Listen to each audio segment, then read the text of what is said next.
Príjemné dobré ráno, vítajte na losovaní súťaže farmy Krompaskia včelasta Kišovcov.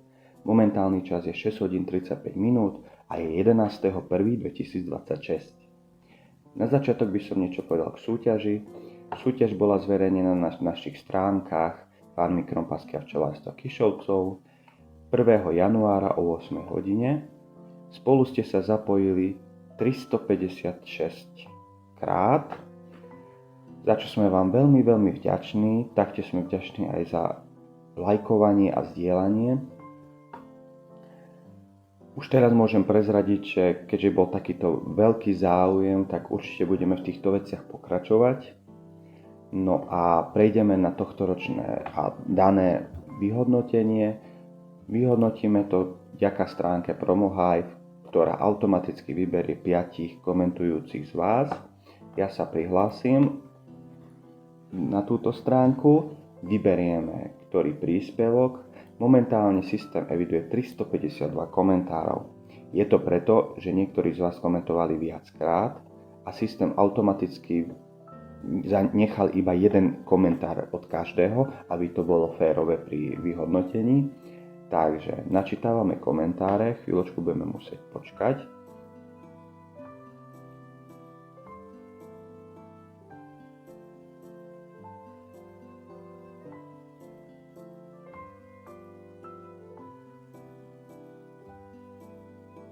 Tak, komentáre sa nám načítali, takže ideme na to. Čiže vyhodnotenie novoročnej súťaže, počet výhercov stanovujeme na 5. Ocenenia dostanú podľa poradia, čiže prvý dostane prvé ocenenie a tak ďalej a tak ďalej. Ďalšie možnosti nepotvrdzujeme a ideme na to. Všetkým prajeme veľa šťastia a aby sa výhra podarila. Takže losujeme. A tu máme výhercov. Prvú výhru získava Anna Matušová, druhá Betka Mipka, tretia Mintalová Monika, štvrtá Antonia Lukášková a piatá Anna Marienková. Gratulujeme.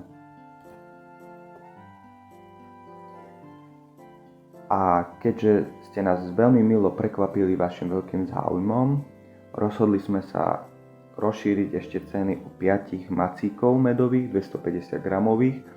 Takže teraz si vylosujeme 5 výhercov, ktorí získajú ešte po jednom macíkovi.